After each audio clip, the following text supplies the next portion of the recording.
Bienvenue dans cette nouvelle édition de l'Africa Tonight. Au sommaire, lutte contre le terrorisme.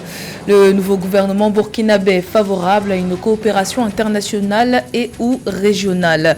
La situation sécuritaire est de plus en plus alarmante dans le pays, où 40% du territoire est sous le contrôle des djihadistes. L'Union africaine et la communauté d'Afrique de l'Est extrêmement préoccupées par la détérioration des relations entre la République démocratique du Congo et le Rwanda. Ce dimanche, les deux entités ont appelé au dialogue entre les deux parties. Rappelons que samedi 29 octobre, Kinshasa a décidé d'expulser l'ambassadeur rwandais de son territoire. Et puis, l'ONU milite pour le renouvellement de l'accord assurant la poursuite des exportations de céréales ukrainiennes, un accord vital pour la sécurité alimentaire mondiale. Rappelons qu'avant cet accord conclu en juillet, le blocage des exportations en raison du conflit russo-ukrainien avait provoqué une flambée des prix alimentaires, faisant craindre des crises alimentaires dans le monde et notamment sur le continent africain. Mais tout d'abord, le roi Mohamed VI ne se rendra finalement pas au 31e sommet de la Ligue arabe qui s'ouvre ce mardi 1er novembre dans la capitale algérienne Alger. Le souverain marocain sera représenté par son ministre des Affaires étrangères Nasser Bourita. D'autres chefs d'État ne seront également pas présents à ce sommet, à l'instar du roi de Jordanie, du prince héritier d'Arabie Saoudite ou encore du président des Émirats Arabes Unis. Sur le plan politique, plusieurs dossiers importants seront abordés au cours de cette rencontre, parmi lesquels la crise libyenne et la réforme de la Ligue arabe. Sur le plan économique, la grande zone arabe de libre-échange, la sécurité alimentaire, l'industrie, le développement de l'investissement ainsi que les partenariats entre les pays arabes seront à l'ordre du jour. Au Burkina Faso, le nouveau gouvernement de transition redouble d'efforts pour tenter de répondre à l'urgence sécuritaire dans le pays, contrôlé à 40% par des groupes djihadistes.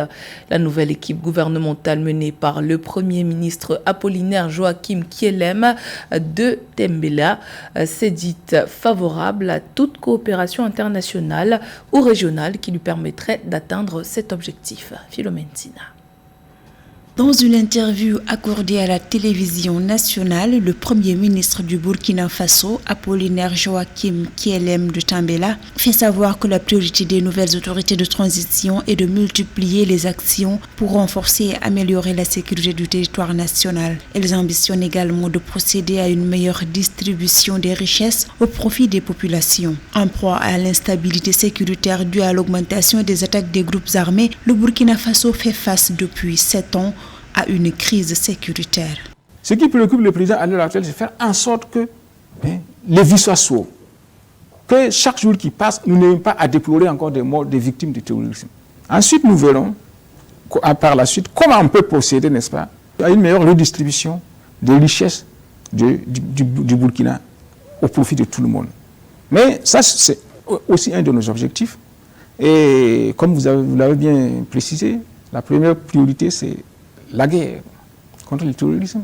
Au Burkina Faso, la coopération internationale en matière de sécurité est au menu de tous les échanges. En effet, depuis le coup d'État du 30 septembre 2022, des voix s'élèvent pour demander le départ du partenaire français et le renforcement de la coopération militaire avec la Russie. Le Premier ministre Apollinaire Kielem de Tambela s'est dit ouvert à toute coopération internationale loyale, notamment avec les pays africains voisins, en vue d'une coopération sous-régionale réussie. Nous sommes convaincus que c'est à nous de défendre notre pays.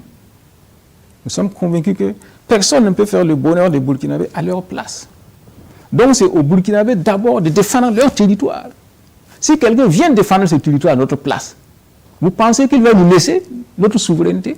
Nous appelons tous les Burkinabés à s'engager sans discrimination d'âge ni de sexe pour la défense du territoire. Et c'est pour cela que cette opération de recrutement de 50 000 VDP est lancé.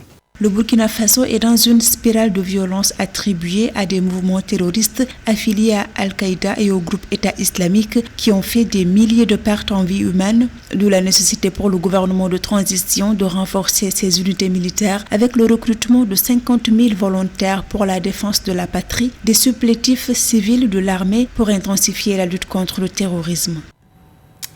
Dans une décision historique, la Cour pénale internationale a condamné ce lundi 31 octobre 3 membres d'un groupe armé centrafricain pour crimes contre l'humanité. Les 3 miliciens ont été condamnés à des peines de prison allant de 20 ans à la perpétuité. Issa Saleh Adoum, Ousmane Yaouba et Tahir Mahamat ont été accusés d'avoir participé à une attaque du groupe armé 3R en mai 2019 au cours de laquelle 46 villageois du nord-ouest de la République centrafricaine ont été massacrés. Issa Saleh Adoum a notamment été condamné à la perpétuité. La Centrafrique, l'un des pays les plus pauvres et les plus instables du continent africain, a plongé dans une guerre civile en 2013. La violence a diminué en intensité en 2018, mais pas plus tard qu'au début de 2021, les 2 tiers du pays étaient aux mains de groupes armés issus du conflit. Le 3R est l'une des plus puissantes de ces milices. L'Union africaine et la communauté d'Afrique de l'Est appellent à la désescalade des tensions entre la République démocratique du Congo et le Rwanda, ainsi qu'au rétablissement du dialogue entre les 2 pays. Le 29 octobre, un conseil de défense d'urgence convoqué par le président congolais Félix Tshisekedi a conclu à l'expulsion de l'ambassadeur rwandais Vincent Karega du pays. Accusé de soutenir les rebelles du M23, l'émissaire rwandais avait jusqu'à ce lundi pour quitter le territoire congolais. Le point avec Nathalie Mo.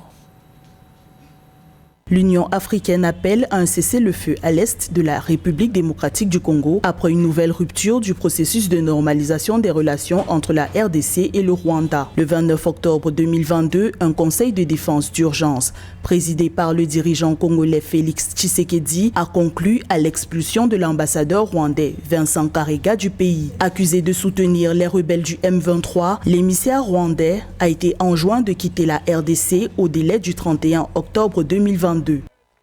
Monsieur Vincent Karega, ambassadeur plénipotentiaire du Rwanda en poste en République démocratique du Congo. Et ce, en raison d'une part de la persistance de son pays à agresser la RDC et à appuyer les mouvements terroristes du M23 qui l'instrumentalisent à cette fin, et d'autre part du mépris teinté d'arrogance des autorités rwandaises vis-à-vis tant du processus de Nairobi et de Luanda que des recommandations de la communauté internationale. La communauté d'Afrique de l'Est, dont la RDC et le Rwanda sont membres, a exhorté les parties à mettre fin à l'escalade et à s'engager pour des pourparlers dirigés par le Kenya. Le 30 octobre 2022, le président angolais João Lourenço a dépêché un émissaire en RDC pour la mise en place de la feuille de route de Luanda signée le 7 juillet 2022 entre le Rwanda et son voisin congolais.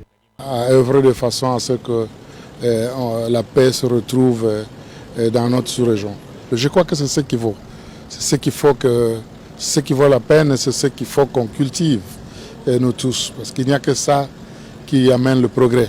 L'expulsion de l'ambassadeur Vincent Karega de la RDC, une décision regrettable, a réagi le gouvernement rwandais dans un communiqué le 30 octobre 2022. Le Rwanda estime être pris pour bouc émissaire par la RDC qui refuse de reconnaître ses échecs en matière de gouvernance et de sécurité. Le gouvernement préoccupé par l'escalade de la violence en RDC a annoncé le renforcement de la sécurité à la frontière commune entre les 2 pays. Le Rwanda dit craindre une éventuelle circulation d'armes lourdes dans la zone frontalière avec la RDC.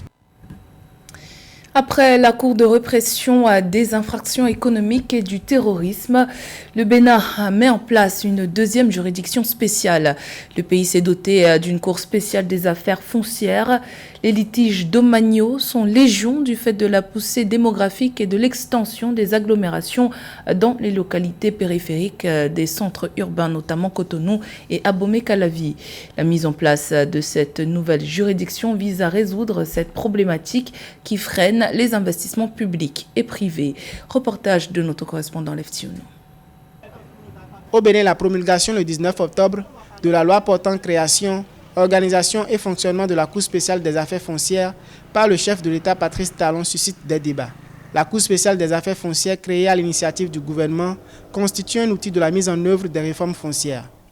Malgré les innovations du code foncier et domanial en matière de gestion du contentieux, l'insécurité foncière demeure et représente un frein à l'investissement public et privé. Dans le cadre de la poursuite de la dynamique de spécialisation des juridictions et de leur personnel, la Cour spéciale des affaires foncières instituée est habilitée à connaître des opérations réelles immobilières ainsi que celles relatives à l'expropriation pour cause d'utilité publique au Bénin. Il y a beaucoup de démarcheurs qui volent beaucoup de parcelles. Il y a des gens, ils fabriquent comme, le papier d'achat pour la mairie, pour vendre des parcelles. C'est ça qui est dangereux. Je pense que c'est bon de commencer quelque part. Après, le gouvernement va prendre soin au fur et à mesure de corriger et de l'étendre pour les autres communes. La Cour spéciale des affaires foncières du Bénin est dotée d'un double degré de juridiction.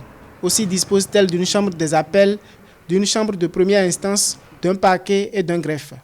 Dès son installation, les procédures foncières en instance dans 7 des 77 communes du Bénin situées au sud du pays seront transférées à cette juridiction spécialisée, à l'exception des affaires en délibéré.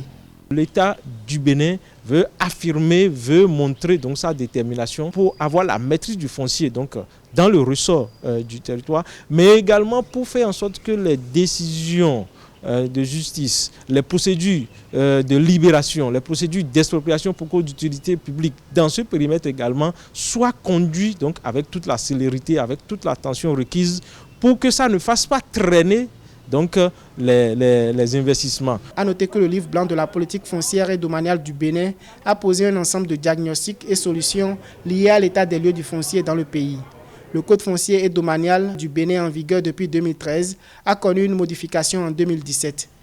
Les divers instruments adoptés ont permis la mise en place d'un nouveau cadre institutionnel de gestion du foncier et des mécanismes de règlement des conflits fonciers, notamment la création au niveau des tribunaux des chambres du droit de propriété foncière. L'accord trouvé le 22 juillet entre l'Organisation des Nations Unies, la Turquie, la Russie et l'Ukraine pour la reprise des exportations de céréales depuis les ports ukrainiens arrive à échéance le 19 novembre prochain. Cependant, les récents développements du conflit russo-ukrainien font peser des menaces sur son renouvellement. Samedi 29 octobre, la Russie a en effet annoncé son retrait de l'accord sur les exportations de céréales ukrainiennes. Un accord jugé vital selon l'ONU pour la sécurité alimentaire mondiale. Son non-renouvellement pourrait aggraver la flambée des prix des aliments de base en Afrique. Eugène Schéma. Accusant l'Ukraine d'avoir attaqué ses navires, la Russie a annoncé samedi 29 octobre la suspension de l'accord d'exportation des céréales via les ports ukrainiens. Pour l'Organisation des Nations Unies, cette mesure, couplée à un éventuel refus de renouveler l'accord à l'échéance le 19 novembre, entraînerait des risques pour la sécurité alimentaire mondiale. L'Organisation des Nations Unies se dit inquiète. Le secrétaire général est profondément préoccupé par la situation actuelle concernant l'initiative céréalière de la mer Noire. Le secrétaire général continue d'entretenir d'intenses contacts visant à mettre fin à la suspension par la Russie de sa participation à l'initiative céréalière de la mer Noire. Le même engagement vise également le renouvellement de la mise en œuvre intégrale de l'initiative visant à faciliter les exportations de denrées alimentaires et d'engrais d'Ukraine ainsi que la suppression des obstacles restants aux exportations de denrées alimentaires et d'engrais russes. Selon les données du Centre de coordination conjointe, structure mise en œuvre pour piloter l'initiative céréalière de la mer Noire, depuis le 22 juillet, environ un tiers des exportations de céréales lancées depuis les ports de la mer Noire sont allées à des pays à revenus faibles et moyens, dont l'Égypte, le Kenya, le Soudan, la Somalie, Djibouti, la Tunisie. L'ONU estime que la reprise des exportations a contribué à la baisse du prix du blé et d'autres produits de base, empêchant 100 millions de personnes de tomber dans l'extrême pauvreté. Pour l'Ukraine, la suspension des exportations de céréales entraînerait des conséquences dans diverses régions du globe, dont l'Afrique. Nous travaillons chaque jour pour protéger notre initiative d'exportation de céréales. Il est évident que la Russie a l'intention d'exacerber à nouveau la crise alimentaire mondiale, de faire renaître la menace d'une famine à grande échelle. Et ce n'est pas seulement un problème commercial, c'est une détérioration de l'accès aux aliments pour des millions de personnes et la menace d'une augmentation encore plus importante des prix de produits essentiels sur différents continents, tant en Afrique qu'en Asie et en Europe. Le non-renouvellement de l'initiative céréalière de la mer Noire créerait un contexte mondial d'incertitude favorisant la spéculation et la thésaurisation, facteur d'une hausse des prix des produits de base. L'ONU y voit également un risque de famine, certaines des cargaisons expédiées via les ports ukrainiens étant destinées au programme alimentaire mondial pour l'aide alimentaire d'urgence à destination des pays de la Corne de l'Afrique et du Yémen. En Éthiopie, par exemple, près de 10 millions de personnes sont officiellement confrontées à l'insécurité alimentaire dans des zones touchées par la sécheresse. 30 ans après, la cérémonie du Ballon d'Or camerounais a fait son grand retour ce samedi 29 octobre au Palais des Congrès de Yaoundé. Cérémonie qui a vu le triomphe du club phare du Septentrion, le Coton Sport de Garoua. Son capitaine Marou Soaibou a notamment été sacré Ballon d'Or. Chez les femmes, le milieu de terrain Monique Ngok a été élue meilleure joueuse de l'année. Retour sur cette cérémonie en images dans ce reportage de Christian Djimade. Marou Soaibou et Monique Ngok remportent les trophées de Ballon d'Or de la saison 2022. Ils ont reçu leur récompense le 29 octobre 2022 au cours d'une cérémonie de remise des prix organisée au Palais des Congrès de Yaoundé par la Fédération camerounaise de football, FECAFOOT. Je vais continuer de travailler et c'est grâce aussi à mes joueurs, ce que j'ai obtenu aujourd'hui. Je vais continuer de travailler et gagner celui de demain. Pour mon carrière, sans vous mentir, chaque jour que je pars aux entraînements, je sais que ça va me motiver. Chaque matin, je dois voir ça. Et ça va me motiver de plus pour gagner encore celui de demain. Le Coton Sport de Garoua, vainqueur du championnat et de la Coupe du Cameroun, remporte le plus de trophées. En plus du Ballon d'Or, l'équipe de la région du Nord a vu son coach Gabriel Aman sacré meilleur entraîneur, le milieu de terrain Patient Wassou distingué meilleur espoir de l'année et le dirigeant Fernand Sadou meilleur président de club. Je peux déjà vous dire que franchement, il y a eu la qualité du championnat cette année. Il y a eu une très bonne organisation. Et franchement, ce qui ressort cette année, c'est la qualité. Et je tiens à tirer un coup de chapeau à la FECAFOOT de continuer dans ce sens, de développer le football camerounais et de hisser le football camerounais un peu plus haut. Ça fait beaucoup chaud au cœur. Ça fait beaucoup plaisir et je suis un président comblé parce que c'est en quelque sorte la résultante d'un travail abattu depuis plusieurs années, je peux dire, et plusieurs mois. Et cette consécration nous amène nous motive quoi, et nous amène à travailler plus. Les awards du football camerounais n'avaient plus été organisés depuis plusieurs saisons. Son retour est salué par les acteurs du football au Cameroun. Je dirais que c'est sur la carte de visite, c'est très important d'avoir été le meilleur ou la meilleure pendant une période. Une saison, c'est très long. Vous savez, le joueur du match, c'est une chose, mais ça ne reflète pas nécessairement la qualité intrinsèque, la qualité globale d'un joueur, d'une joueuse. Réussir après une saison à se retrouver comme étant le meilleur, je pense même aux arbitres, aux entraîneurs, c'est quelque chose de particulier, ça méritait célébration et c'est le cas et le Cameroun mérite de très belles choses en football et c'est normal qu'il y ait ce genre de célébration. La cérémonie des awards a drainé du bon monde au Palais des Congrès de Yaoundé. Membres du gouvernement, joueurs du championnat, anciens internationaux et fans du football se sont retrouvés au Palais des Congrès pour une cérémonie grandiose. Le rendez-vous a été pris en 2023 pour la prochaine édition. C'était le journal de la rédaction. Merci pour votre fidélité. Dans un instant, une nouvelle édition de l'actualité sur Africa 24.